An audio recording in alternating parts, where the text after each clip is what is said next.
Allah sejati itu adalah pahlawan sejati, yaitu Allah Yesus. tidak membunuh Yesus. Apakah Allah membunuh Yesus?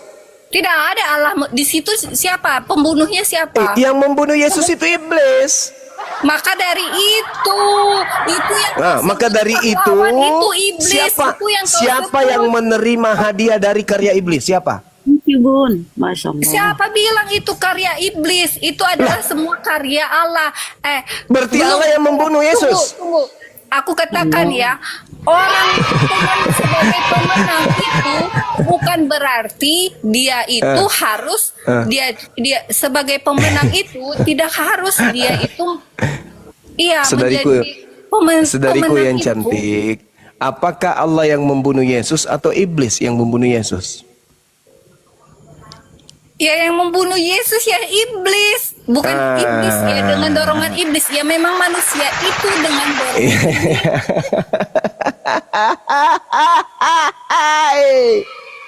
Iblis yang membunuh Yesus. Akibat dari ulah iblis membunuh Yesus, Kristen diselamatkan. Berarti yang jadi pahlawan di sini buat Kristen adalah si bilis isis. itu adalah pandanganmu ya. Ketika Mija. Yesus, tunggu, aku kan belum selesai. Kamu suka memotong-motong dan menghindari ayat-ayat yang ada dalil di situ. Memang jelas-jelas di situ Yesus, dengar, jelas-jelas Yesus itu memegang kunci maut. Jangan ketawa-tertawa. Coba didengarkanlah aku. Iya, satu setengah menit, Mbak. Setengah Di menit saya situ sebentar ya. jangan dihilangkan ya. Pada Mbak, setengah menit saya.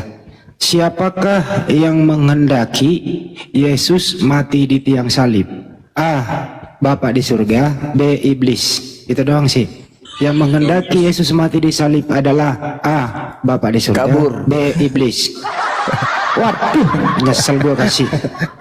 Kabur. Makasih Bliss, thank you Bliss. Gua nih. Gimana dong? Bagaimana? Roma Bang 14 Handi. nomor 9 kan jelas itu. Sebab untuk itulah Kristus telah mati dan hidup kembali supaya Kristus menjadi Tuhan. Ya kan gitu dalilnya. Hah.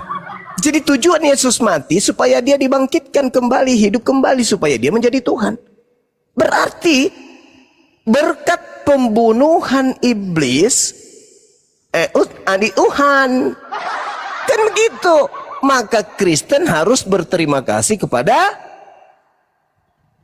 Iblis. si bilis isis. Repot kali lah gitu dong. Ayo yang kuat argumentasinya naik. Tadi kenapa ada itu lari ya? Nih, gua baru ngomong, nyesel gua ngomong. Iya. Takut sama Bang Andi. Ya, Bang Jumba deh saya kasih pertanyaan pilih yang ganda. Iya. Ya. Siapakah yang menghendaki kerusakan di muka bumi? Si bilis isis.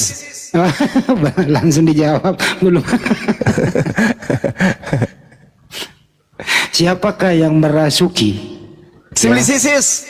Belum ada pertanyaan udah dijawab. Siapakah yang bertanggung Siapakah yang bertanggung jawab atas kematian seseorang? Iblis. Di tiang salib. Bentar dulu, belum kelar. Siapakah yang menghendaki kematian seseorang di tiang salib? Si bilis isis. Iblis. Si bilis isis. Siapakah yang berjasa antara Yesus dan iblis di tiang salib? Si bilis isis. Siapakah yang menjadi pahlawan? Si bilis isis. Siapa yang menikmati hasilnya? Si bilis isis. Agama mana yang percaya di sana? Waduh. Karesteng. Iya. Kristen lah Bang. Ya. Terus kemudian siapakah yang mati bangkit kembali supaya menjadi Tuhan? Mereka menyebutnya Kristus. Kristus. Siapa tokoh yang menulis ini? Mereka menyebutnya flus. Paulus. Syukran. Artinya Bang Ferry. perempuan tadi ini harus berterima kasih kepada siapa? Sibilisis. Dengan penulis, siapa namanya penulisnya? Sibulus. Nah, oke. Sebelum Terus siapakah yang ketemu, ada seseorang di Damsik ketemu seseorang, dan siapa orang itu dan ketemu dengan siapa? Kristus bertemu dengan Sibulus. Apakah benar itu anak Maria loh? Saya curiga Bukan, dia sendiri yang menjawab. Bukan. Galatia 1 nomor 1 bukan anak Maria, karena bukan manusia katanya. Sementara Maria melahirkan manusia. Bukan Yesus. Paulus menjawabnya sendiri. ada tamu Bang Andi. Di manakah? Di manakah dideklarasikan? Dan tahun berapakah Yesus itu dideklarasikan menjadi Tuhan? Abad keempat. Di daerah mana kayak itu? Roma. Konsili apa namanya? Konsili Nikia. Ada pintar semua ya. Ya, ini ada. Selamat ada, malam. ada yang ganti Silakan, juga nih. Bang Odong-Odong. Malam-malam. Sudah murtad belum? Belum. Anda sudah makan, Pak? Oh, belum murtad. Oke. Bapak udah sembuh, Pak? Ya, cepat murtad. Udah sembuh? Sebelum mati. Udah sembuh belum? Kalau Bapak sudah bertelur, impokan ya, biar kami murtad. Ya, kata Pak Ustadz kan, Ada mie telurnya 2 biji. kata Pak Ustadz kan, Jibril itu berkembang. Dengan langsung ke topik. Ini beret-beret ada 2 biji. Langsung ke topik aja. Siapakah yang berjasa atas kematian Yesus di kayu salib? Dialog kok main mute, malu-maluin. Oh, nggak bisa diskusi ini, curhat dia anak buahnya Edis. Curhat di mana? Jadi ada sedikit teman-teman, informasi, mohon maaf ya, ini ternyata untuk dua ini untuk Edis Kristen dan ya. si Udin dan Tadi kawan-kawan itu ya sengaja memang kabur ke luar negeri untuk mengganti Tuhan mereka. Jadi mereka kabur untuk ganti Tuhan demi cuan. Gitu. Si Udin ganti Tuhan, si Edis ganti Tuhan. Demi apa teman-teman? Demi cuan. Nah, pintar Bunda Rama. Tepuk tangan buat Bunda Rama. Hore. Kata si Edis gini, bodoh amat. Mau saya tuhankan siapa? Mau saya menyembah siapa? Yang penting aku pelarianku di luar negeri ada yang donasi daripada saya hidup merana. Begitu. Waktu di Indonesia dia nggak sembah Yesus. Setelah kabur ke luar negeri, dia ganti Tuhan. Yesus adalah Tuhan. Tuh, ganti Tuhan kan? Ganti Tuhan demi cuan. Lanjut lagi Bunda, ada tamu.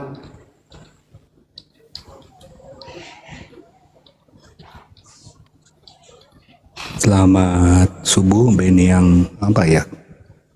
Ada, baru juga ngomong langsung turun. Gimana sih? Kalau begini Pak Juma nih harus sedikit edukasi nih. Sebenarnya yang dikutuk oleh Tuhan itu Pak Juma dalam ajaran Islam itu yang dikutuk siapa? Iblis. Terus kalau di sebelah itu Roma apa? Galatia 3:13 siapa yang dikutuk di sana? Tuhannya orang Kristen Beda kali ajaran kita sama dia ya. beda. Kalau di Islam itu Tuhan itu karim, mulia. Iblis itu jahim. Jadi rajim, sorry. Jadi antara karim dan rajim itu langit dan bumi. Tuhan itu mulia, iblis itu terkutuk iblis itu. Ini artinya bahwasanya ketika ada yang menyembah sosok yang terkutuk, ya benarlah Al-Quran, wa ikhwanuhum wa yumuddunahum kasirun. Ini jelas dalam Al-Quran diterangkan, saudara-saudara iblis adalah orang-orang kafir, menolong iblis di dalam mendurhakai Tuhan. Iblis mendurhakai Tuhan, tetapi tidak sendiri, ada penolongnya, yaitu orang-orang kafir. Jelas itu Bang Andi. Makanya konsep ini menggelikan ketika dikatakan ada yang mati demi untuk membebaskan manusia keturunan Adam dari kutuk. Sedangkan Adam tidak pernah dikutuk. Yang dikutuk itu iblis. Jadi ketika ada yang menebus kutuk, berarti dia sedang membebaskan kutuk. Dia sedang membebaskan iblis dari kutukan. Melepaskan iblis dari kutukan. Sehingga iblis leluasa menyesatkan banyak orang. Kenapa? Karena si Bibilisis sudah melepaskan kutuk si Bibilisis. Selesai sudah. Maka orang yang tidak menggunakan akal sehat pasti terjerat oleh si Bilisis. Gitu Bang Andi. Coba jujur-jujur aja kita. Saudara-saudara Kristen ini mau jujur gak? Yang dikutuk di Gan Eden itu siapa? Adam atau iblis? Yang dikutuk iblis yang dikutuk. Kejadian 3. Lalu kemudian di abad pertama ada yang mati untuk menebus kutuk. Kutuk apa yang ditebus? Kutuk dari Adam katanya. Adam tidak pernah meneruskan kutuk kepada keturunan yang nggak ada. Berarti kalau betul dia menebus kutuk, nah pertanyaannya siapa yang ditebusnya? Siapa yang ditebus? Kalau dikatakan di dalam 2 Petrus, iblis ini dilemparkan masuk ke dalam gua-gua. Yesus mengatakan dalam Yohanes 12, Yohanes 14, iblis telah dilemparkan keluar. Keluar dari mana? Yesaya 14, iblis dilemparkan ke dalam kubur. Yesus mengatakan iblisnya akan dilemparkan keluar. Iblisnya sudah datang, aku harus pergi. Iblisnya sudah dilemparkan keluar. Dari mana si Bilisis ini dilemparkan? Maka ketika ada konsep Kristus mati untuk menebus kemudian kutuk dari Adam, maka Adam di situ harus diganti namanya. Karena Adam tidak pernah dikutuk dan mewariskan kutukan kepada keturunannya. Maka Adam yang dimaksud di situ adalah si Bilisis. Maka oknum ini menebus kutuk yang ada pada diri iblis. Dengan kata lain, iblis dibebaskan dari kutuk atau iblis dibebaskan dari jerat.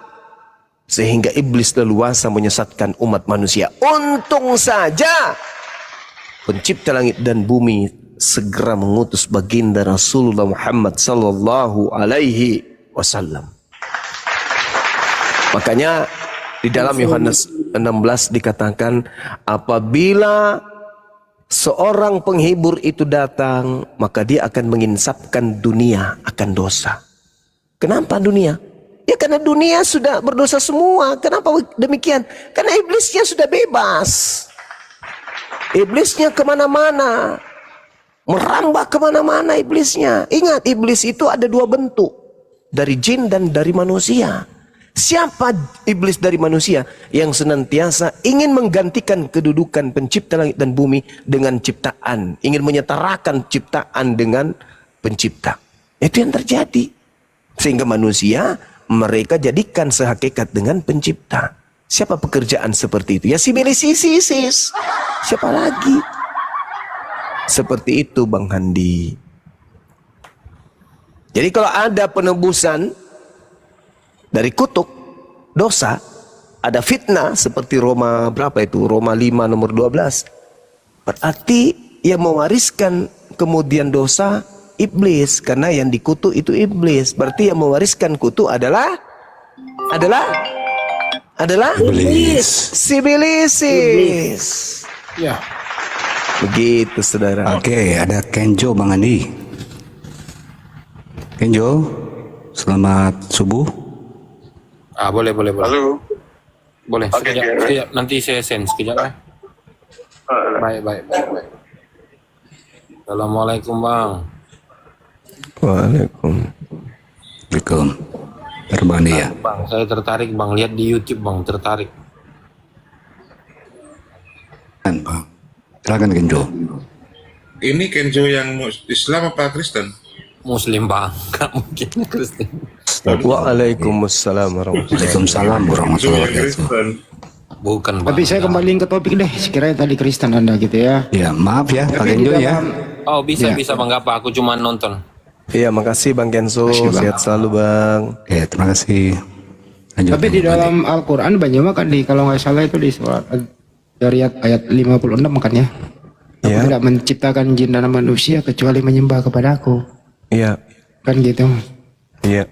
Tapi ini jin ini kan memang menyembah Allah kan diciptakan harus. Iya. Nah, yang memberontak itu siapa itu? Jin tadinya terus berontak menjadi apa dia? Iblis. Jadi iblis ini juga diperintahkan menyembah Allah ya. Iya. Makanya iblis itu ketika dia mengatakan anzirni ila yaumi yub'atsun katanya. Iblis menjawab, berilah aku umur yang panjang ya Tuhanku sampai hari mereka dibangkitkan. Panjangkan usiaku, jangan kau matikan aku, kata iblis. Panjangkan. Apa kata Allah? Innaka minal munzarin. Benar, kamu makhlukku yang aku berikan panjang umur, aku tangguhkan usiamu, aku tangguhkan waktumu untuk menikmati gitu loh. Iblis menjawab apa? Fabima aqwaitani la'ak udanna. Kata iblis, saya lupa ayatnya. A'udzubillahi minasyaitonirrajim. Bismillahirrahmanirrahim. Qala fabima aqwaitani la'aqudanna lahum siratakal mustaqim. Nah, kayak gitu insyaallah. Karena engkau ya Tuhanku telah menyesatkan aku, pasti aku akan selalu menghalang-halangi mereka dari jalanmu yang lurus. Kemudian pasti aku akan mendatangi mereka dari depan, dari belakang, dari kanan, dari kiri mereka. Dan engkau tidak akan mendapati kebanyakan mereka bersyukur. Allah kemudian berfirman, Qala khruj minha. Keluarlah kamu dari sana. Dari surga maksudnya. Dalam keadaan terhina dan terusir. Sesungguhnya, barang siapa di antara mereka ada yang mengikutimu, pasti akan aku isi neraka jahanam denganmu. Itu kata Allah. Aku akan isi jahanam neraka itu denganmu dan bersama pengikutmu. Lalu Allah berfirman kepada Nabi Adam, Wa ya Adam uskun anta wa zawjukal jannah fakula min haitsu syi'tuma wa la taqraba hadhihi syajarah fatakuna minaz zalimin. Lalu Allah berfirman kepada Adam alaihissalam, Wahai Adam, tinggallah engkau bersama istrimu dalam jannah dan makanlah apa saja yang kamu berdua sukai, silakan. Tetapi jangan kamu berdua mendekati pohon yang satu ini. Sebab apabila engkau mendekati, kamu berdua akan termasuk orang-orang yang zalim.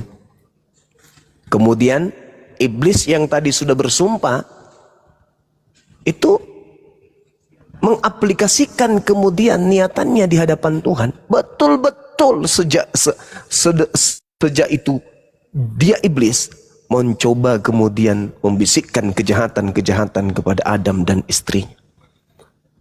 Nah, itulah yang terjadi. Maka iblis itu tugasnya adalah membisik manusia supaya manusia itu ingkar kepada Tuhan. Sehingga apa yang menjadi perintah Tuhan itu dilarang, dilanggar semua. Karena bisikan iblis.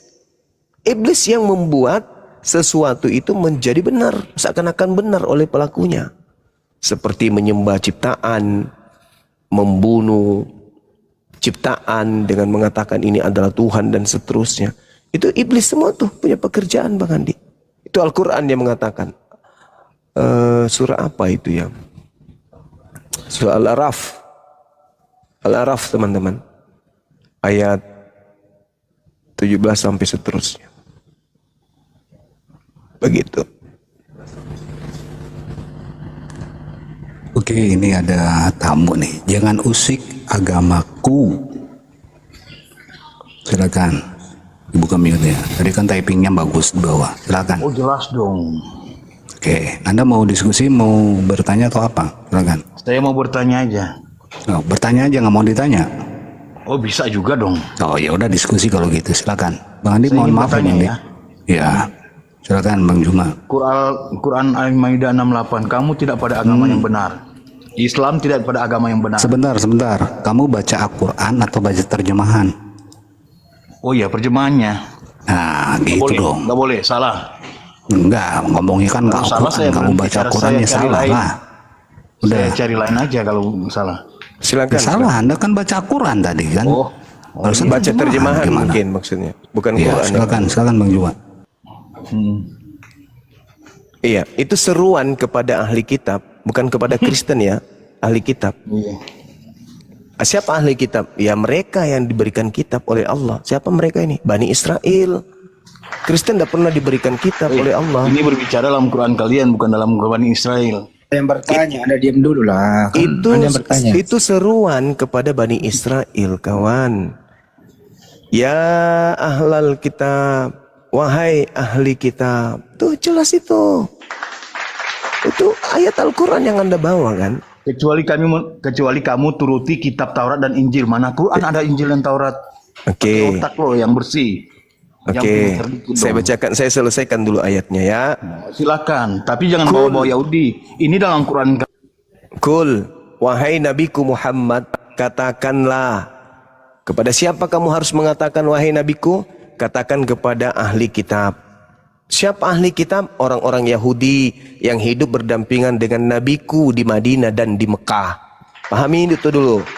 Jadi ayat ini diperintahkan Nabi Muhammad untuk berbicara kepada orang Yahudi. Ya ahlal kitab, lastum ala syai'in hatta tuqimut Torah wal Injil wa ma unsila ilaikum min rabbikum. Wahai ahli kitab, kamu tidak dipandang beragama sedikit pun hingga kamu menegakkan ajaran-ajaran Taurat dan Injil dan yang diturunkan Tuhanmu kepadamu. Itu kata Allah kepada ahli kitab. Salah. Kecuali kamu turuti kitab Taurat dan Injil. Taurat itu dimiliki oleh siapa? Tidak ada begitu dalilnya. Kamu jangan bohong dong. Itu di situ dituliskan kamu tidak pada agama yang benar. Jadi kamu jangan sok tahu di hadapanku, nanti kuludai mulutmu. Jangan. Bible aja kamu nggak sanggup hadapi saya, apalagi Quran. Bukan saya sombong, tapi karena kau ponga, bagusnya kau di depan saya itu buka mulut lebar-lebar biar kubeludai masuk, biar itu ilmu berpindah ke otakmu. Al-Quran saya kok Anda yang mau menjelaskan kepada saya. Beda, saya punya kapasitas menjelaskan Bible karena saya menggunakan akal. Ente hanya menggunakan pantat dalam memahami Bible. Beda dengan Bang Zuma. Ketika Al-Quran menarasikan, Kul, wahai nabiku, Nabi Muhammad, katakanlah kepada ahli kitab. Apa yang harus saya katakan ya Rabb? Ya ahlal kitab, lastum ala syai'in hatta tuqimut Torah wal Injil wa ma unzila ilaikum min rabbikum wa la yazidanna katsiran minhum ma unzila ilaik min rabbik tughyanan wa kufra fala ta'sa 'alal qaumil kafirin. Itu kata Allah. Wahai nabiku Muhammad, katakan kepada ahli kitab, wahai ahli kitab, kamu tidak dipandang beragama sedikit pun hingga kamu menegakkan ajaran-ajaran Taurat, Injil dan Al-Quran yang diwahyukan Tuhanmu kepadamu. Dan apa yang diturunkan Tuhanmu kepadamu pasti akan membuat banyak di antara mereka lebih durhaka dan lebih ingkar. Maka janganlah engkau berputus asa terhadap orang-orang kafir itu. Jadi Nabi Muhammad diminta oleh Allah untuk mengajak Bani Israel agar kemudian menegakkan ajaran Taurat. Ketika mereka menegakkan ajaran Taurat, maka wajib hukumnya mereka ikut kepada baginda Rasul Muhammad SAW. Ketika mereka menegakkan ajaran Injil, maka otomatis mereka harus Islam. Tak boleh lagi Yahudi, tidak boleh lagi mereka menjadi Yudaism, tidak boleh lagi mereka menjadi Kristen, Nasrani, tetapi hanya ada satu jalan, yaitu Islam, dinul Islam, karena Yesus itu adalah juru Islam, Yesus adalah juru selamat. Demikian. Tak Bang Juna. Silakan Junaidi, selamat malam. Junaidi. Jadi gini ya teman-teman. Sebentar ya, kalau ada Junaidi, Kristen sebentar. naik, tentuin dulu topik, baru bicara ya. Oke, sebentar Bang. Ini ada satu lagi, sebentar ya Junaidi ya. Pai, sulit sekali ngomongnya. Ta'afi Pai malam. Five. Oh, Pai. Ya. Oh, Pai. Oke, turun. Oke, Bang Junaidi, kita mau diskusi ya, boleh ya?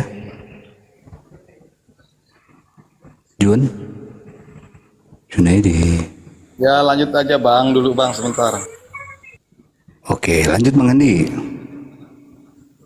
Kan dia berdua sama Banyuma H2H. Oke, Tentuin topik dulu, kan gitu.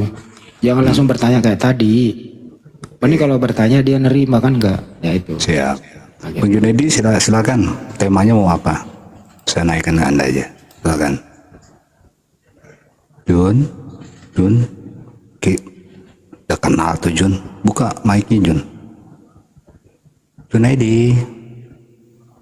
Ya Bang, sebentar saya lagi ada tamu Bang. Oh, siap. Jadi ada tamu kalau gitu, saya masukkan topik. Silakan Bang. Banyuma iblis itu kan nggak kelihatan nih. Iya. Nah, bagaimana cara mengetahui ini kayaknya rada-rada iblis nih? Seperti apa mendeteksinya itu? Rada-rada iblis nih. Markus 5. Menyembah Yesus. Tanda-tanda kerasukan iblis. Itu ya. Iya. Kerasukannya Iya. menyembah Yesus. Setelah dia sadar kan nggak menyembah lagi toh? Enggak. Terus kalau ada yang menulis surat, menulis buku tebal, dianggap kitab suci, mengaku ini firman Allah itu, ini ciri-ciri iblis apa bukan? Ciri-ciri iblis juga. Terus firman Allah dalam Al-Quran, mereka enggan menerima, bahkan mengedit-ngedit, bahkan memberi klaim itu Al-Quran salah. Ini ciri-ciri iblis juga. Iya, betul.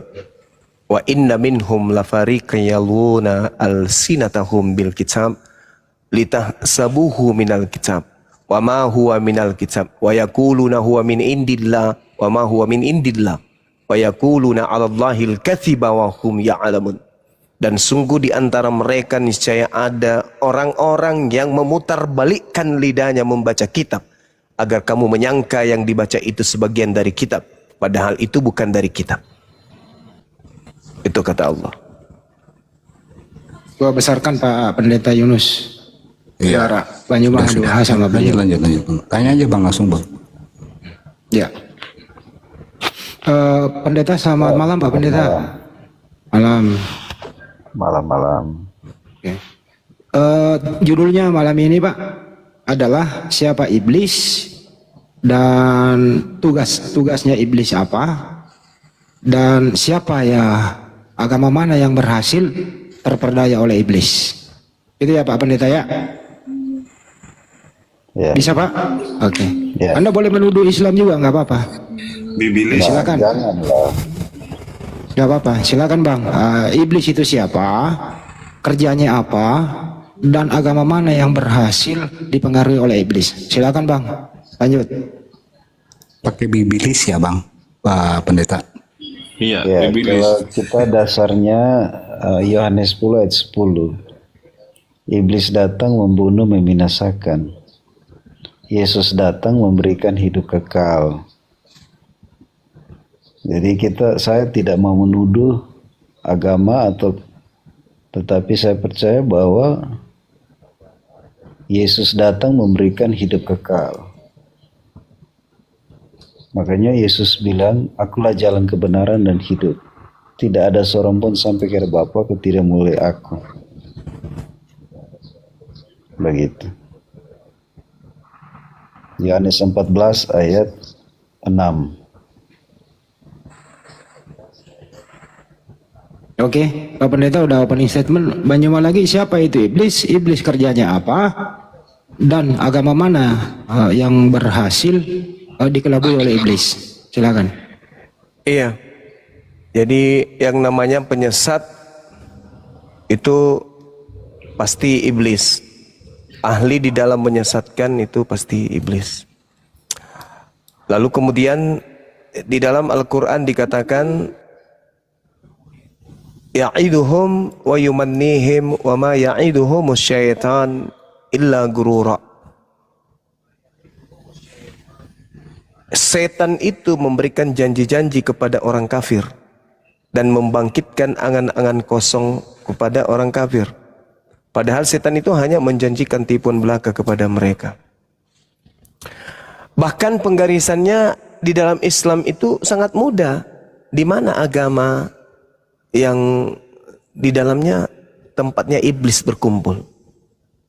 Kata Al-Quran apa? A'udzubillahi minasyaitonirrajim. Hal unabbi'ukum ala man tanazzalus syayatin. Maukah kalian kuberitakan kepada kalian? Kepada siapa iblis-iblis itu turun? Tanazzalu ala kulli afakin azim.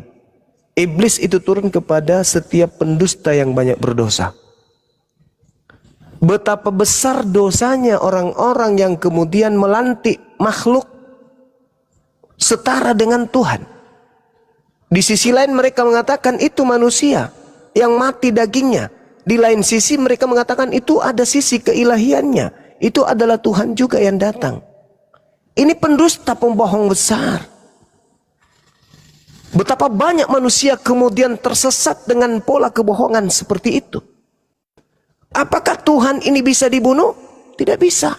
Tetapi mereka mengatakan yang mati ini adalah Tuhan mereka.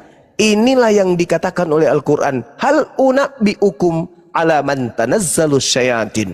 Hei kalian, maukah aku tunjukkan di mana iblis itu bertengger?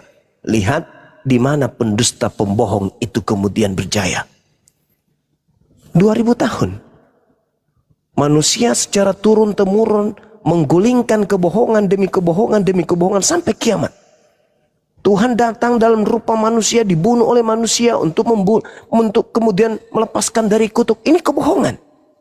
Bagaimana mungkin Tuhan kemudian nuzul menjadi makhluk, lalu mati dibunuh makhluk, alasan ingin nebus dosa. Ini kebohongan. Di sanalah iblisnya berkarya.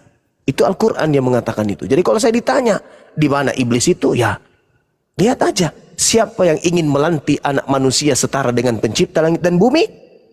Disitulah iblisnya bertengger. Demikian. Oke, dijawab tuntas dengan Banjuma. Silakan Pak Pendeta. TikTokan aja kalau perlu. Pendeta Yunus silakan. Ya, Pak Pendeta boleh open cam nggak Bapak? Biasanya Pak Pendeta open cam. Silakan Pak Pendeta. Lagi dingin jadi pakai. Pak Pendeta lagi di salon, lagi di kerimbat, nggak bisa open cam. Lanjut. Oke. Jadi kematian Tuhan Yesus di kayu salib itu bagi kami itu sangat penting ya, karena menyelamatkan manusia dari dosa. Maka kematian Yesus di kayu salib itu memberi pesan bahwa bagi kita dalam 1 Korintus 15 ayat 1 Korintus 15 ayat 14 ya. Tetapi andai kata Kristus tidak dibangkitkan, maka sia-sialah pemberitaan kami dan sia-sia juga kepercayaan kamu. Jadi kalau Kristus tidak bangkit, sia-sia kami ada ini. Makanya kami sebagai hamba Tuhan terus memberitakan tentang Yesus ya. Mungkin bagi orang lain tidak percaya, tetapi kami memberitakan Yesus yang sudah mati dan bangkit bagi kami ya. Makanya kalau ayat 13, kalau tidak ada kebangkitan orang mati, maka Kristus juga tidak dibangkitkan. Gitu. Kalau ayat 15, lebih daripada itu ternyata dusta terhadap Allah kalau karena tentang dia kami katakan bahwa ia telah dibangkitkan padahal ia tidak dibangkitkan. Andai kata benar bahwa orang mati tidak dibangkitkan, sebab jika benar orang mati dibangkitkan maka Kristus juga dibangkitkan. Jadi ini jelas bahwa Kristus itu yang datang dari tahun yang lalu, dia yang datang karena kasihnya bagi kita.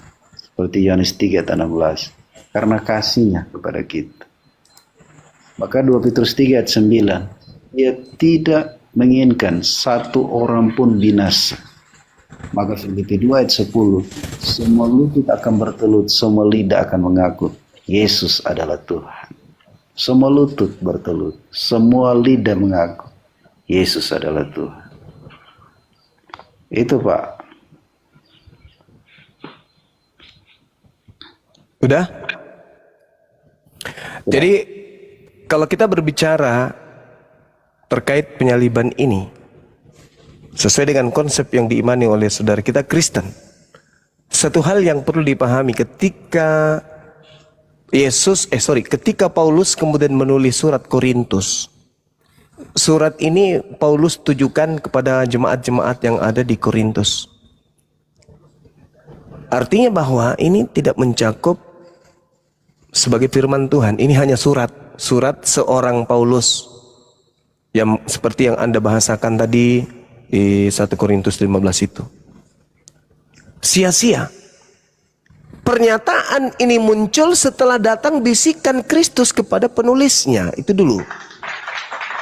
Sayangnya itu akan terbantahkan, manfaat daripada salib itu terbantahkan sendiri. Wa makaru wa makarallah.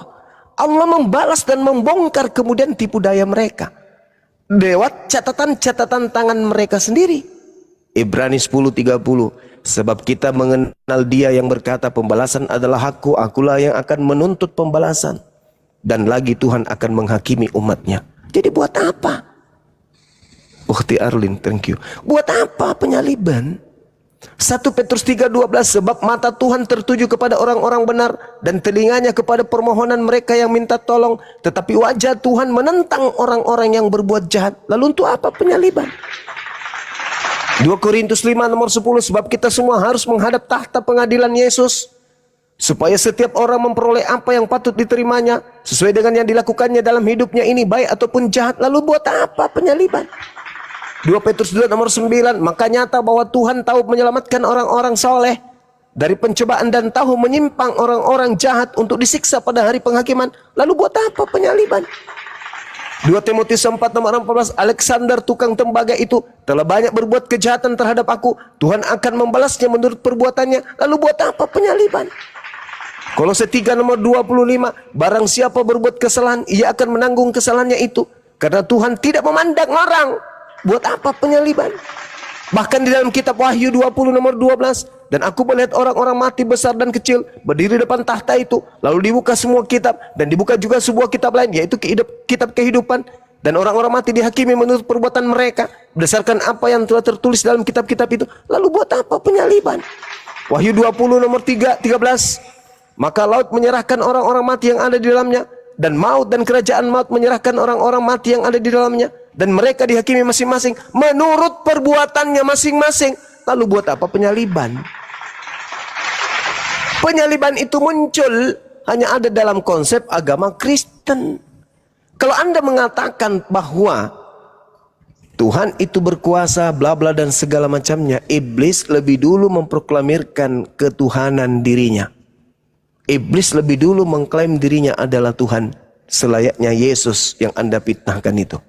Lukas 4 nomor 6, iblis berkata kepada Yesus, Yesus, ya paman, segala kuasa itu serta kemuliaannya akan kuberikan kepadamu Sus, sebab semua itu telah diserahkan kepadaku, dan aku memberikannya kepada siapa saja yang ku kehendaki. Jadi jikalau engkau menyembahku Yesus, seluruhnya itu akan menjadi milikmu. Yesus menolaknya. Berarti Yesus tidak menerima kuasa langit dan bumi. Berarti masih berlaku ucapan Yesus di dalam Yohanes 5 nomor 30.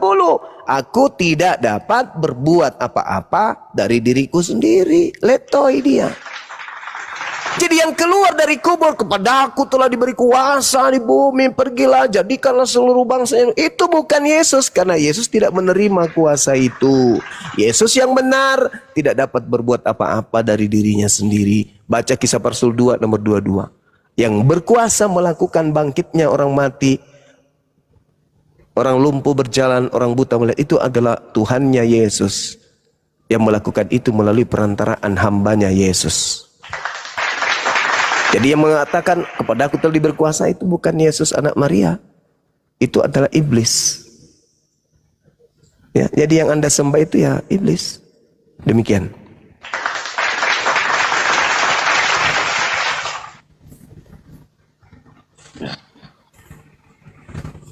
Ya, makasih Bang. Jadi saya mau sampaikan siapa Yesus sebenarnya. Menurut Yohanes 10 ayat Yohanes 14 ayat 10, tidak percaya engkau bahwa aku dalam Bapa, Bapa dalam aku. Yohanes 10 ayat 30 mengatakan aku dan Bapa adalah satu. Yohanes 10 ayat 28 memberitakan bahwa Dia memberikan hidup kekal yang pasti dan untuk selama-lamanya. Tidak seorang pun merebut dari tanganku. Setiap mereka yang percaya kepada Yesus, nama mereka tercatat dalam buku kehidupan. Wahyu 20 ayat 15.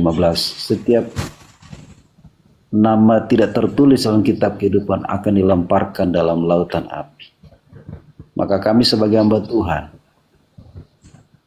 dalam Yudas 1 ayat 23, merampas mereka dari lautan api. Tugas kami. Kenapa Yesus hari mati harus datang? Mati. Yang pertama, mengalahkan maut. Tidak ada satu manusia pun dapat mengalahkan maut. Hanya Yesus mati, bangkit, mengalahkan maut. Kematian Yesus sebagai penggenapan segala nubuatan dari perjanjian lama. Yesus sudah dinubuatkan sejak perjanjian lama. Kematian Yesus membawa penebusan bagi umat manusia, bukan satu kelompok, tapi umat manusia.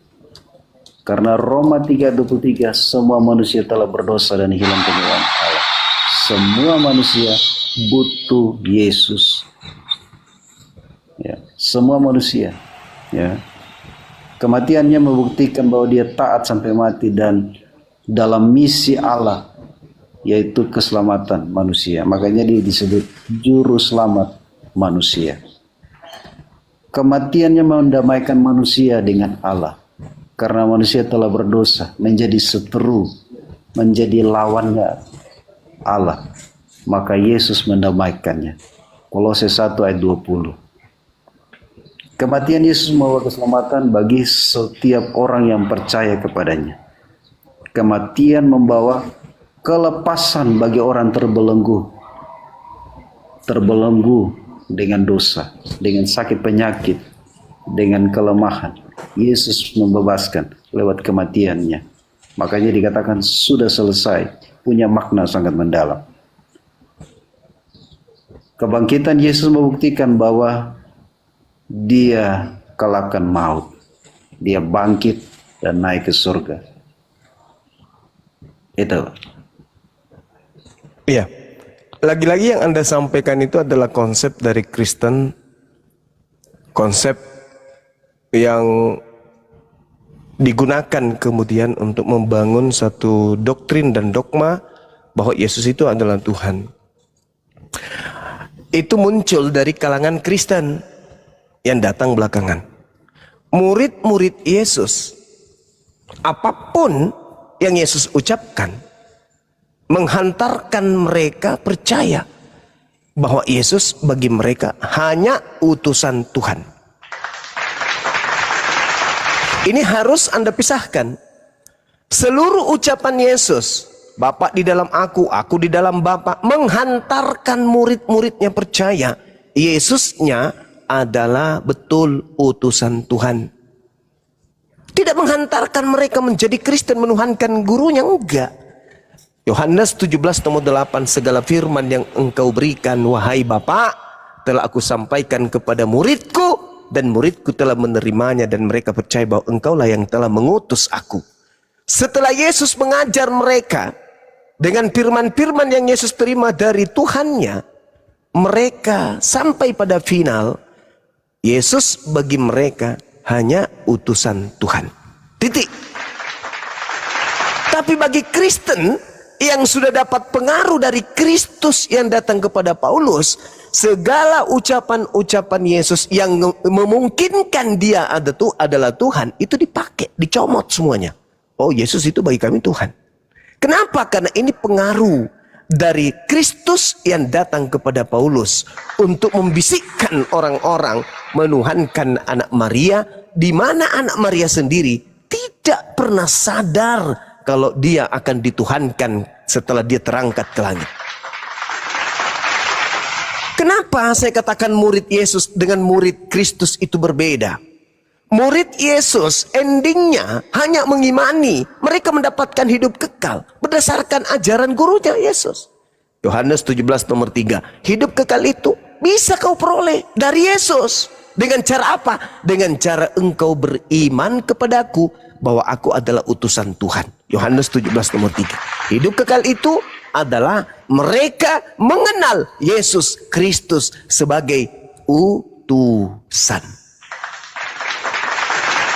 Poin ini dikaburkan kemudian setelah Kristen nongol.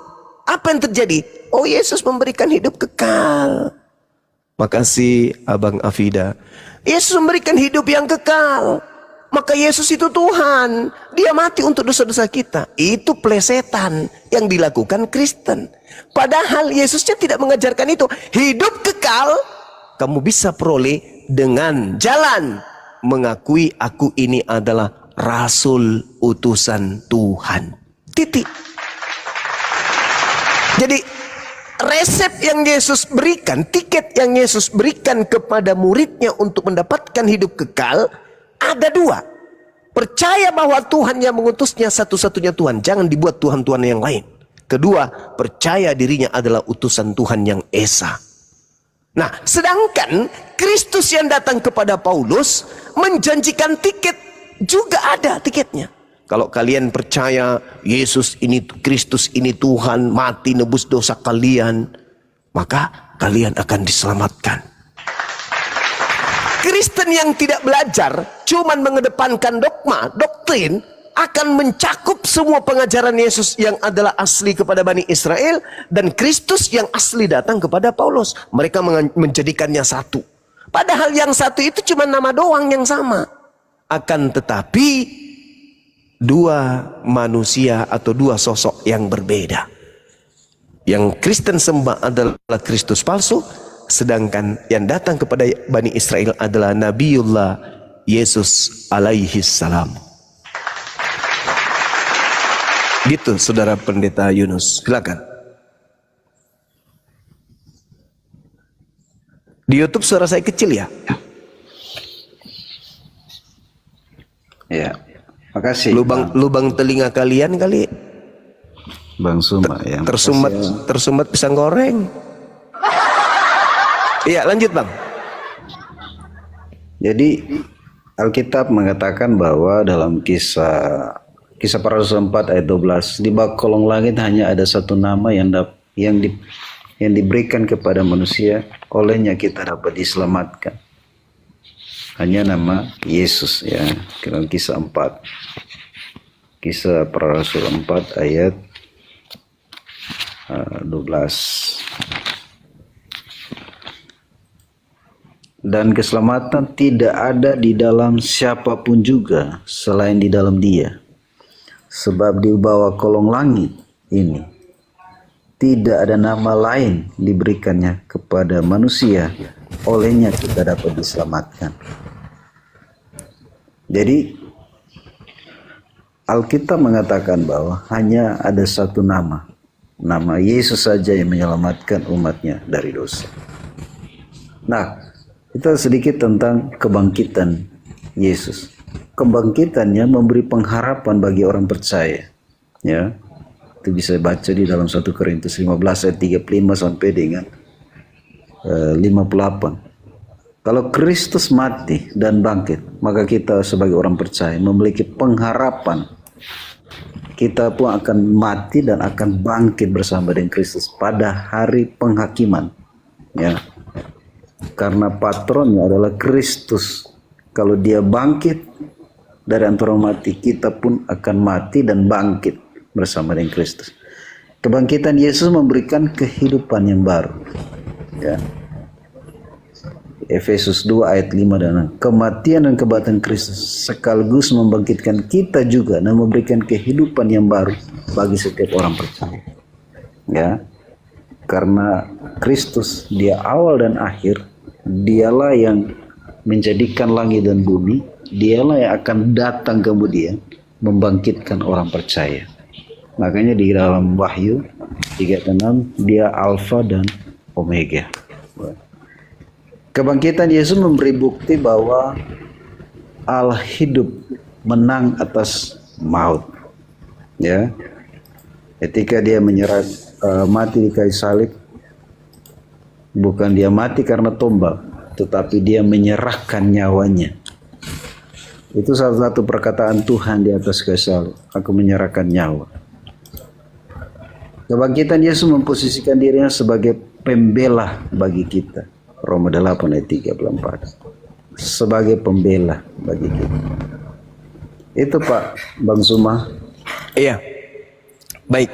Sekali lagi saya katakan, lagi-lagi saudara kita Pak Pendeta ini melawan ajaran Yesus dengan menggunakan surat-surat yang muncul belakangan seperti surat Lukas, Paulus dan seterusnya. Ada satu hal yang menarik di dalam 1 Yohanes 5 nomor 19. Kita tahu bahwa kita berasal dari Allah dan seluruh dunia berada di bawah kuasa iblis. Saya ulang lagi. Seluruh dunia berada di bawah kuasa iblis. Ada makhluk yang keluar dari kubur, kepadaku telah diberi kuasa. Kuasa yang ada di bumi, kuasa yang ada di dunia. Siapa yang memberikan kuasa? Penguasa dunia. Siapa penguasa dunia itu? Iblis.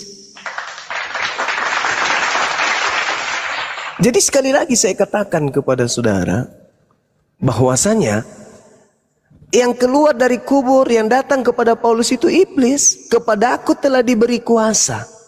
Sedangkan di dalam kitab yang Anda genggam, yang memegang kuasa dunia ini, itu iblis. Iblis yang memegang kunci kerajaan maut. Iblis yang memegang kemudian kuasa di dunia ini. Makanya Yesus berkata di dalam kitab yang Anda imani, apa kata Yesus? Aku tidak banyak lagi aku berkata denganmu, sebab penguasa dunia ini datang. Penguasa dunia yang dimaksud di situ siapa? Iblis. Iblis datang dan iblis ini sedikit pun tidak berkuasa atas diriku. Iblis datang, tetapi iblis tidak berhasil kemudian mewujudkan cita-citanya terhadap diriku. Misalnya membunuh Yesus, menyalib Yesus, tidak berhasil iblis itu. Maka yang disalib adalah pengganti daripada Yesus. Coba Anda pahami dengan baik. Tidak banyak lagi aku berkata-kata dengan kamu, sebab penguasa dunia ini yaitu iblis datang, dan iblis tidak berkuasa sedikit pun atas diriku. Yohanes 14 nomor 30. Yohanes 12 nomor 31. Sekarang berlangsung penghakiman atas dunia ini. Sekarang juga penguasa dunia ini akan dilemparkan keluar. Keluar dari mana? Keluar dari mana penguasa dunia ini? Keluar dari kubur. Penguasa dunia dilempar keluar dari kubur. Itulah dia keluar. Datanglah Maria pagi-pagi. Apakah kau melihat Tuhan kami? Malaikat itu berkata, pergilah ke Galilea, dia akan menemui kamu di sana. Padahal itu Isbilisis. Itu bukan malaikat. Sejak kapan kemudian ada sejarahnya malaikat datang bertemu dengan Maria? Tak ada cerita malaikat itu datang kepada Nabi Musa. Datang kepada Nabi Ibrahim. Mereka datang ke Maria ngapain? Yang ditemui oleh Maria di kubur itu sudah sibilisis. Yang datang mengaku kepadaku telah diberi kuasa itu sibilisis. Yang mengaku kemudian di Pulau Patmos, akulah Yesus, akulah bintang timur, bintang gilang gemilang. Itulah sibilisisis yang menghantarkan kalian menjadi Kristen, sehingga melantik sibilisisis ini setara dengan Bapa. Yesus, andai saja hidup hari ini, kita tanya, sini duduk bro, aku mau tanya samamu, kamu ngajar selama berapa tahun di Yahudi? 3 tahun. Sebagai dosen, ya, sebagai guru, ya, pembimbing, ya, sebagai domba, ya, gembala kan, ya. Apa yang kau ajarkan? Endingnya ajaranmu kepada mereka apa? Kau Tuhan yang datang dalam rupa manusia? Oh enggak, siapa bilang? Mana ucapanku yang mengatakan itu? Enggak ada. Itu kan sangkaan Lukas, sangkaan Paulus. Itu ucapan saya enggak? Bukan kan? Yes, bukan juga ucapan lu. Ya udah.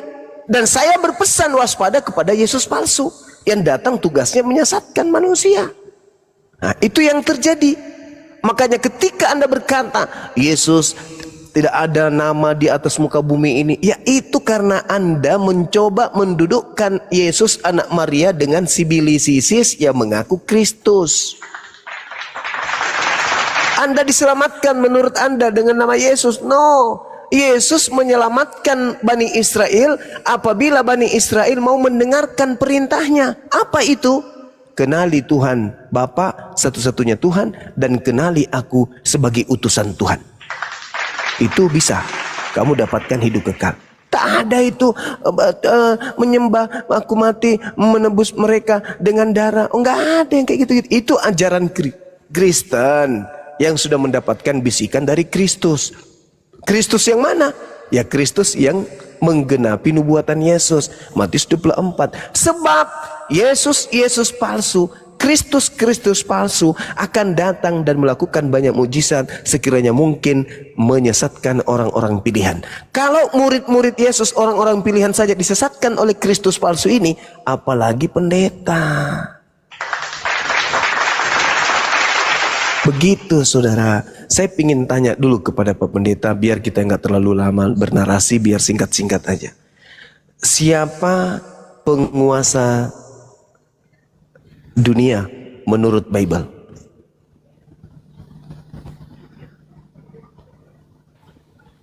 Ya.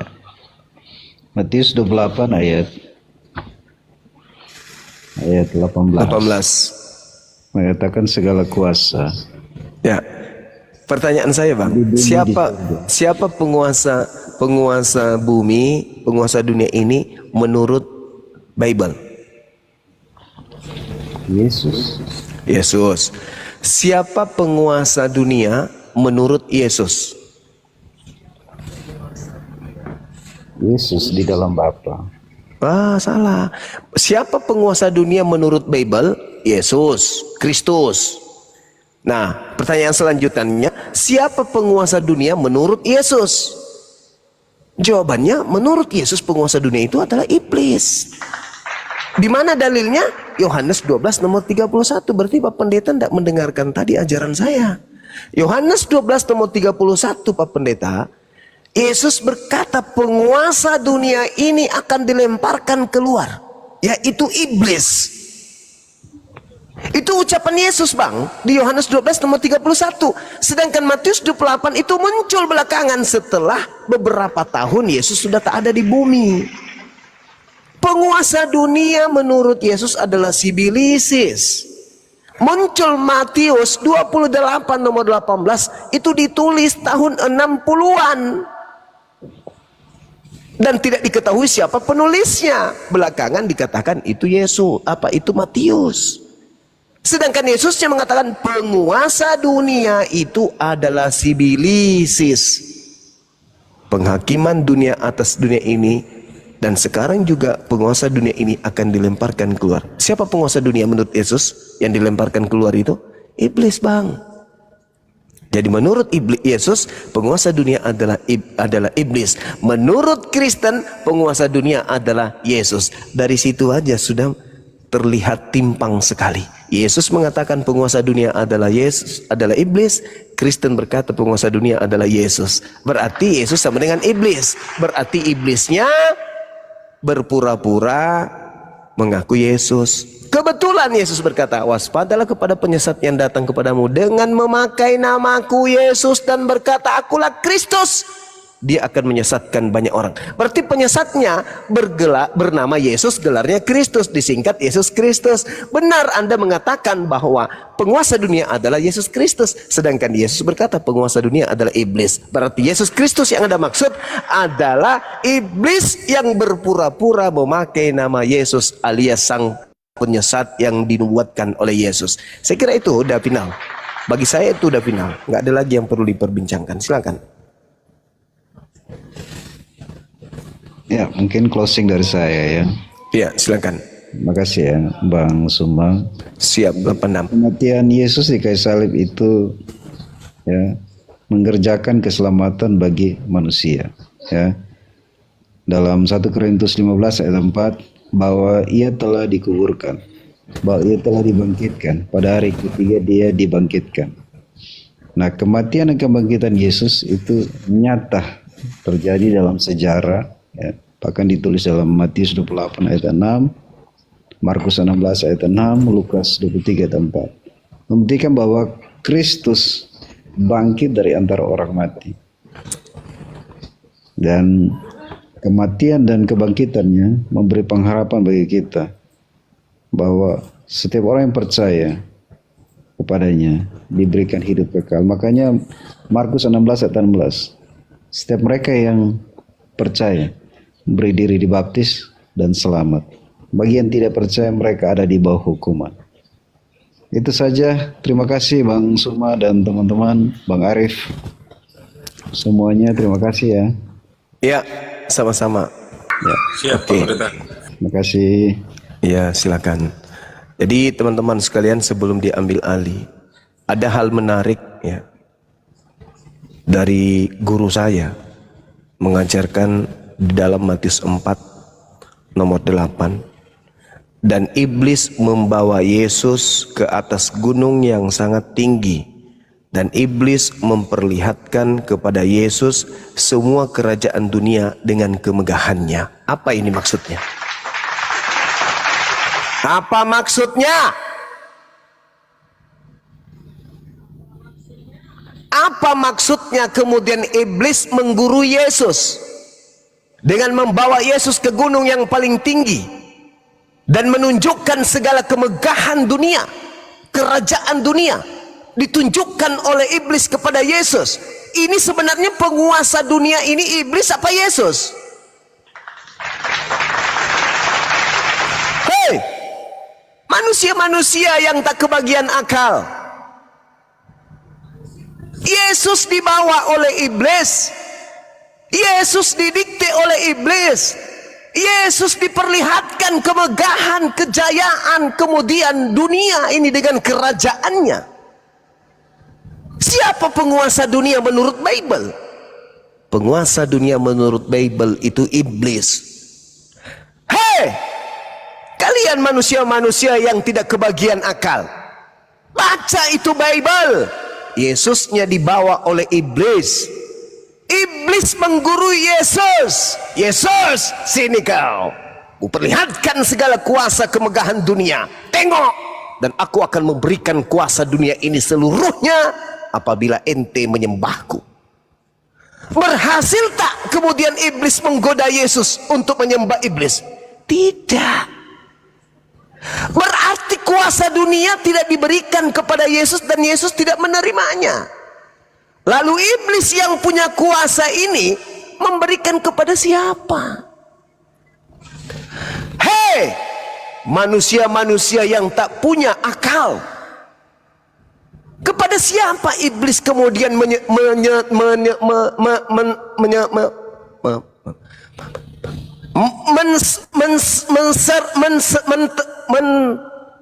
Bismillahirrahmanirrahim. Menseraterimahkan. Kepada siapa kemudian iblis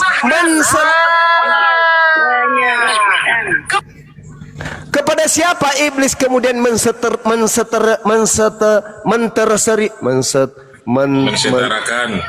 salah. Menyeterikan.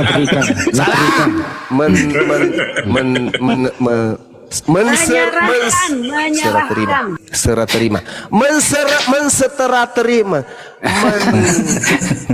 Sertiwa. Ya, sertiwa. Kepada itulah. siapa iblis menterseterima kablaman serah terima. Kepada siapa iblis menserah terima? Kalau begitu aja sulit. Wah, iblis, lu pegang mulut gue. Kepada siapa iblis menserah terimakan kuasa tersebut? Di dalam Lukas 4 nomor 6, ketika iblis gagal mencobai Yesus, iblisnya mundur dan mencoba menunggu waktu yang tepat. Yesus dibawa, diangkat ke gunung yang tertinggi, diperlihatkan segala kemegahan dan kuasa dunia. Berarti iblis ini sok hebat kali memang. Sehingga ketika kemudian dia ingin Yesus menuhankan dirinya, gagal. Iblis mencari kesempatan yang baik. Lukas 4 nomor 13. Iblis mundur dari Yesus dan menunggu waktu yang baik. Mana waktu baik itu? Ketika dia merasuki Yudas. Apa kata Yesus di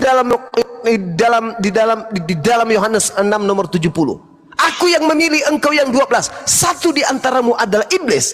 Berarti satu di antaramu adalah penguasa dunia. Betul? Betul. Satu di antara murid Yesus itu adalah penguasa dunia. Siapa dia? Jawabannya Yohanes 6 nomor 70, Yudas Iskariot. Jelas sampai di sini? Jelas. Jelas. Paman. Oke, jelas ya? Maka Jelas, Paman. wajar kalau Paulus dibisikin, Kristus telah menebus Kristen dari kutuk hukum Taurat dengan jalan menjadi kutuk karena Kristen, sebab ada tertulis, terkutuklah orang yang mati di atas tiang salib. Tertulis di mana? Di dalam Ulangan 21 nomor 23. Tuhan mengutuk pelaku dosa sehingga digantung di atas salib. Berarti yang digantung di atas salib ini adalah orang yang dikutuk Tuhan. Yang dikutuk Tuhan itu di dalam Matius, di Amsal 17 nomor 23 adalah orang fasik pemakan suap. Siapakah yang makan suap? Antara Yudas dengan Yesus. Yudas Iskariot. Yang dikutuk oleh Tuhan siapa? Yang pemakan suap. Yudas Iskariot. Yang mati digantung adalah orang terkutuk. Siapa yang terkutuk? Pemakan suap. Siapa pemakan suap? Yudas Iskariot. Siapa penguasa dunia? Iblis. Siapa iblis itu menurut Yudas di antara ke-12 muridnya? Menurut Yesus di antara ke-12 murid? Yudas Iskariot. Matius 12, angkatan jahat minta suatu tanda. Tanda yang diberikan adalah anak manusia keluar dari kubur pada hari ketiga. Siapa dia yang digantung dan keluar dari kubur? Yudas Iskariot, iblis. Ayo, mau lari kemana? Pantas aja pendeta Yunus lari.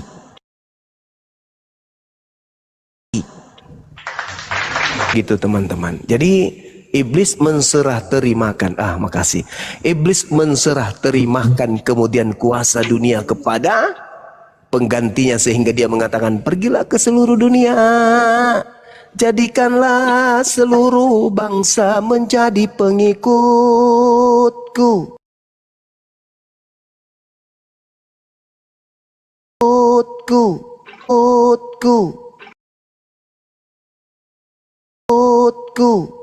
Itu tamu ya. Junedi Kristen. Pak Junedi Kristen.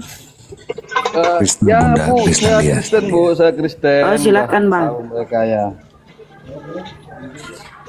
Sebentar ya, kita sapa lagi Hitachi. Hitachi Kristen juga. Hitachi. Alhamdulillah Muslim. Oh, silakan Pak Junedi. Iya. Bun, sebentar Bun. Hitachi ada yang mau disampaikan? Mohon maaf, silakan. Langsung turun, ya lanjut.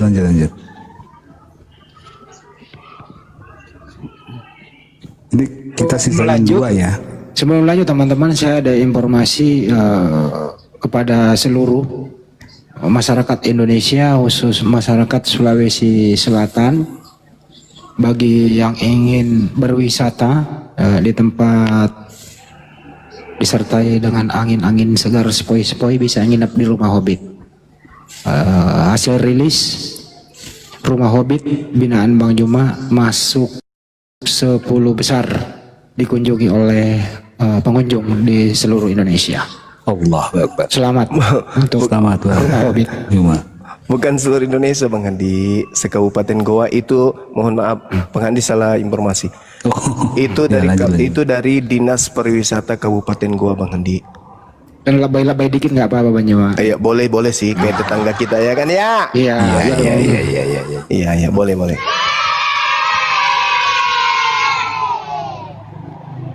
Alhamdulillah malam ini tamu dari Karang Taruna juga pada camping di tempat kita, Masya Allah. Wah, silakan Bang Junedi. Mau ambil dari tema dari Bang Junedi atau Makasih, Bang Andi. dari kita? Iya, saya mau ini Bang, apa namanya, mengenai penguasa dunia tadi Bang, kan di situ. Oke, siap. Jadi siapakah penguasa dunia ini gitu ya? Oke ya? Iya, menurut ini hanya menurut pemahaman kami Bang sebagai orang Kristen. Ya silakan nanti sama Bang Juma. Silakan Bang Juma. Ya silakan Bang.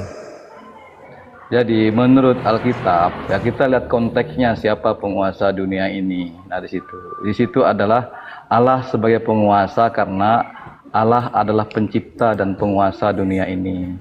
Allah memiliki kekuasaan yang tidak berubah walaupun manusia sudah jatuh dalam dosa.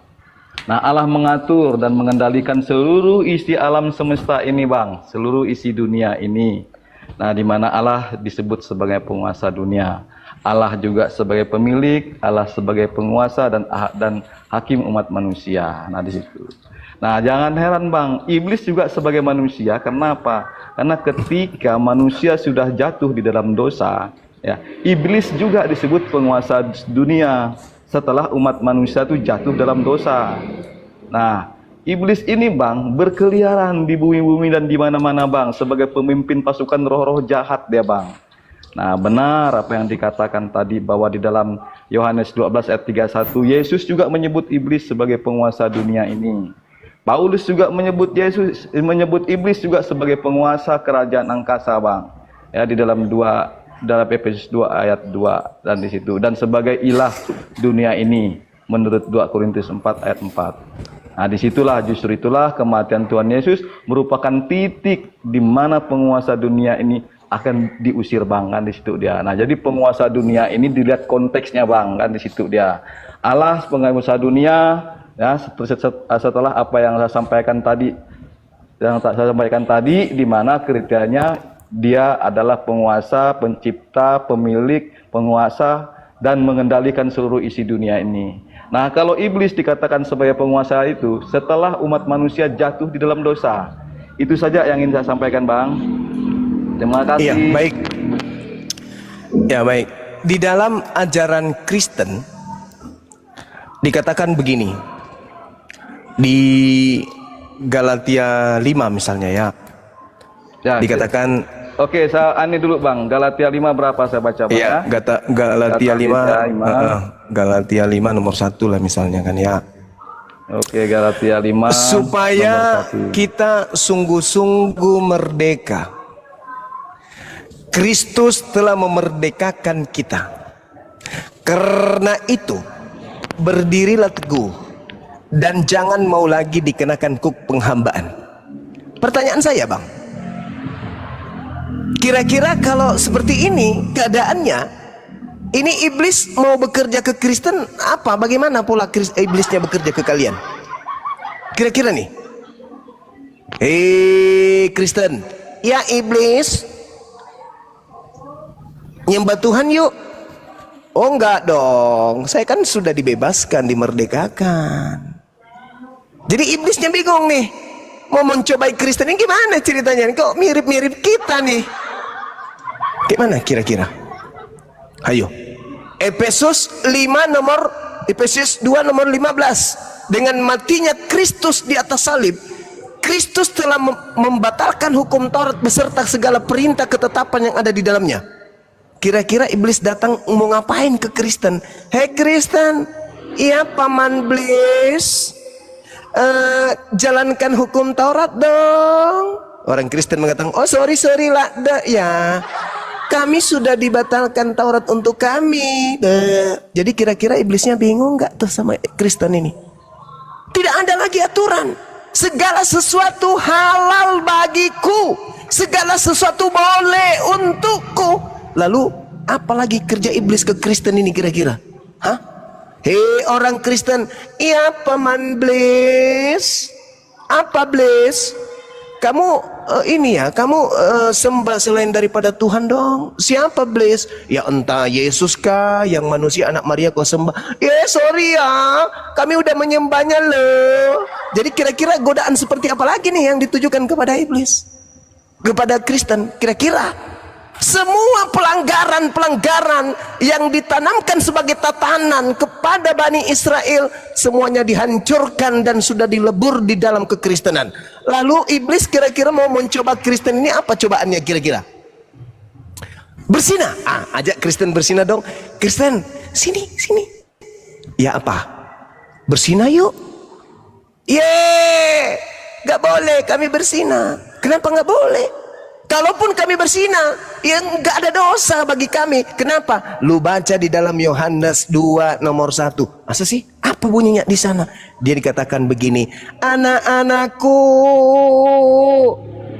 hal-hal ini kutuliskan kepadamu supaya kamu jangan berbuat dosa. Akan tetapi jika seorang berbuat dosa, kita mempunyai seorang pengantara pada Bapa, yaitu Kristus yang adil. Jadi iblisnya bingung. Aku mau menggodanya supaya berzina, ada Yesus yang menebusnya. Aku ingin menggodanya supaya mereka merampok. Percuma aja. Setiap dosa yang mereka lakukan, sudah ada yang mendamaikan dosanya. Jadi iblis pensiun untuk Kristen. Mau apa lagi? Disuruh mencuri percuma, disuruh berzina percuma. Mereka mau berzina setiap hari pun percuma, ada pendamai dosa buat mereka. Iblis kemudian mengikat mereka dengan ikatan yang kuat. Mereka diikat dengan tipu daya muslihat. Tapi kalau di Islam, berzina yuk, sorry lah takrabu zina, nggak boleh, sorry ya. Diajak mencuri, nggak boleh, dilarang oleh Allah. Semuanya dilarang. Menyembah kepada manusia, menyembah kepada siapapun dilarang, kecuali hanya menyembah kepada Allah. Iblisnya susah payah menjebol pertahanan Islam. Tapi kalau di Kristen, pertahanan yang mana yang mau dijebol? Gak ada lagi. Makanya Al-Quran mengatakan, wa ikhwanuhum yamuddunahum fil ghayyi thumma la yuqsirun. Saudara iblis itu si kafir. Si kafir ini membantu si iblis untuk durhaka kepada Tuhan. Jadi Anda boleh berbangga menjadi seorang Kristen. Kenapa? Anda tidak lagi dicobai oleh iblis. Amit-amit, ngapain iblis cobain lagi temannya? Ayo. Tuhan mengatakan sunatkan dirimu. Si Bilisis mengatakan, tunggu. Kalau kau sunatkan si Uco, Yesus Kristus tidak berguna bagimu. Ayo, pilih mana? Oh iya, jadi kami nggak usah sunat. Nggak usah. Iblis pensiun. Lagi-lagi tidak bisa menggoda di situ. Ini bang, pertahanannya bang. Pertahanan Anda itu nggak ada. Ngapain Anda bertahan? Makanya Anda beribadah, Anda sembahyang atau apapun itu namanya, suka-suka Anda. Tidak ada perintah Tuhan. Nyembah Yesus ada nggak perintahnya? Nggak ada. Disko hari Minggu ada nggak perintahnya? Tak ada. Semua yang Anda lakukan dalam hal keagamaan Anda, tak ada perintahnya dari Tuhan. Tak ada. Jadi satu-satunya agama yang paling enak dan paling nikmat ukuran dunia, ukuran jasad manusia, agama aliteng. Segala makanan yang diharamkan boleh dimakan. Segala sesuatu halal baginya. Bahkan apapun yang mereka masukkan ke dalam mulut itu tidak dosa. Mau apapun itu dalam agama saudara. Jadi Kristen ini nggak bisa lagi seibarat kuman itu tidak pernah kena penyakit flu, kuman tidak pernah kena sampar, kuman tidak pernah kena tumor, kuman tidak pernah kena bisul. Kenapa? Dia sendiri kuman. Nggak pernah lagi dibisikin setan. Ngapain mau dibisikin setan? Oh, dia sendiri ada etan. Piye toh? Seperti itu saudara. Jadi coba Anda renungkan. Ketika kemudian Yesus mengatakan waspadalah kepada Sibilisis, penguasa dunia Sibilisis ini menginginkan anak Adam semuanya ikut kepada dirinya ke dalam api neraka jahanam. Makanya Yesus mewanti-wanti, waspadalah kepada penyesat yang datang kepadamu dengan memakai namaku dan berkata, akulah Kristus. Mereka akan menyesatkan banyak orang. Itu pekerjaan Kristus, itu menyesatkan banyak orang tuh. Nah sekarang satu-satunya kandidat pengikut Kristus kan cuman Kristen. Hindu kagak, Buddha kagak, apatah lagi Islam. Sekira begitu saudaraku Junaidi. Coba Anda duduk yang tenang, gunakan akal sehat, tinggalkan dogma dan doktrin sejenak, mumpung saudara berdiskusi dengan saya. Silakan. Aduh abang ya Kang. Nah di situ saya lihat tidak semudah itu bang. Ya abang bisa mengatakan bahwa kami ini sudah bersekutu dengan iblis. Ya justru ketika kami menerima Yesus Kristus sebagai Tuhan dan Juru Selamat pribadi kami bang. Ya kami harus patuh taat bang kan di situ dia. Nah kami harus mampu melawan tipu muslihat iblis. Ya sehingga kami ini tidak jatuh dalam dosa di situ bang ya. Dan bagaimana kami menjaga kehidupan kami ini harus kudus. Karena kami tahu kuduslah karena aku kudus kata Allah kan di situ dia.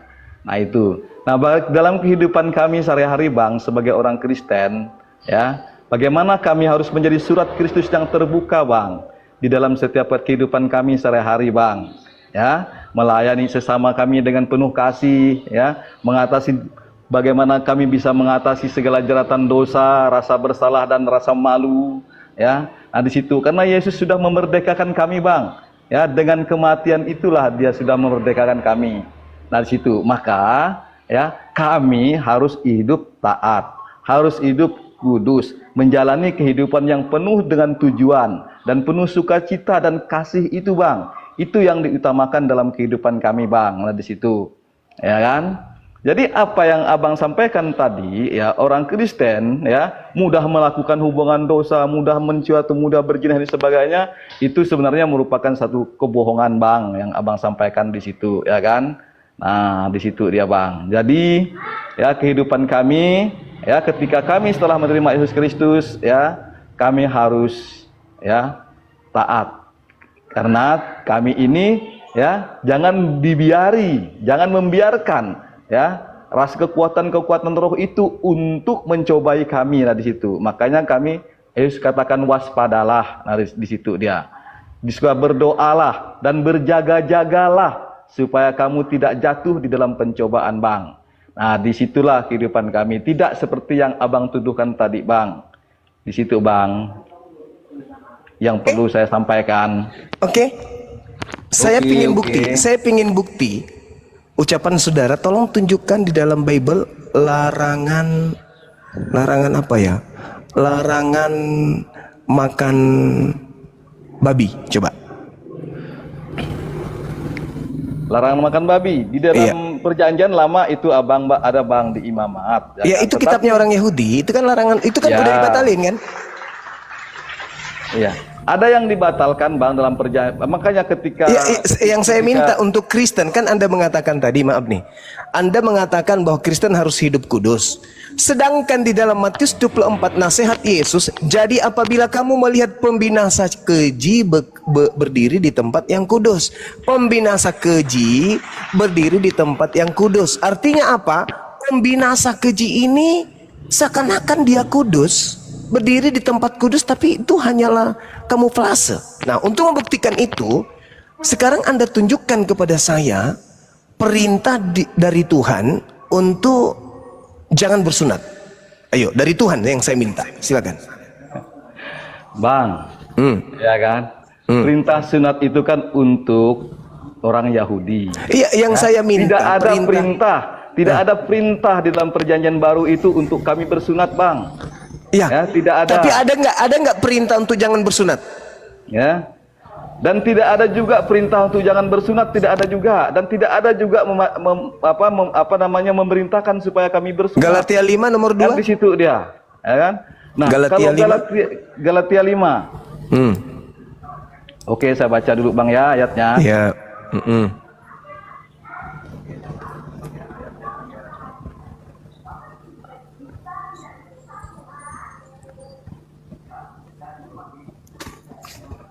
Karena masalah sunat dan sunat itu tidak masalah sebenarnya kami Bang, Galatia 5. Ya, itu makanya. Siapa yang mengajarkan 5. itu? Siapa yang mengajarkan itu? Paulus tahu. Galatia 5 berapa tadi Bang? Galatia 5. Galatia 5 Paulus, ayat. Galatia 5 nomor 2 nomor 3. Itulah yang saya katakan kepada saudara. Kalian itu manusia yang paling hebat. Iblis tidak lagi mencobai kalian. Ngapain dicobai lagi Kristen ini? Untuk apa? Orang Kristen lebih kesetanan daripada setan. Coba. Bang, ayat itu kan Bang yang berbunyi bahwa Galatia 5 ayat 2 itu menyatakan bahwa jika seorang menyunatkan diri maka tidak akan berguna bagi. Kata siapa itu? Itu kata siapa? Kata Paulus Bang. Kata Tapi, Paulus. ya kan? Nah, di situ. Kalau kata Tetapi, Tuhannya Bang, gimana? Enggak Bang, tetapi Paulus ini mengatakan untuk orang-orang yang bukan Yahudi Bang. Iya. Kan di situ dia ayat ini. Sekarang Bang, begini. ya. Sekarang begini, di mana perintah bersunat kepada non-Yahudi? Ya enggak ada juga. Ya tidak ada. Lalu untuk apa dalil ini dibuat oleh Paulus? Untuk apa dalil ini dibuat oleh Paulus? Untuk apa? Ya, maksudnya Paulus itu kan sunat hati loh Bang, kan di situ Alamak. ya kan? Nah, di situ bukan berarti hati fisik hati kita yang disunat. Nah, kita ya maksud Paulus itu kita meninggalkan kelakuan-kelakuan kita atau perilaku-perilaku kita yang dulunya tidak benar. Nah, di situ Sekarang dia. benar. Nah, Apa yang benar di Kristen? Apa yang benar? Yang perintah dari Tuhan yang diikuti Kristen itu yang mana? Coba tunjukkan ke Ya. saya. Perintah Contoh. Tuhan Yesus itu kan mengasihi, Pak, yang paling tertinggi. Enggak, tunggu. Kan Yang di dari situ dia. Tuhan, bukan dari Yesus, dari Tuhan. Yang memperkenalkan dirinya kepada Bani Israel. Ada enggak perintah dari Tuhan Bani Israel yang dilakukan Kristen? Ada enggak? Ya, perintah yang utama itu Yesus Allah itu kasihlah Tuhan Allahmu dengan segenap hatimu, itu ya. Perintah kedua tidak beda baik itu mengasihi sesama kita. Yang saya Bahkan minta, Yesus mengatakan bahwa saudara, itu perintah utama Bang. Saudara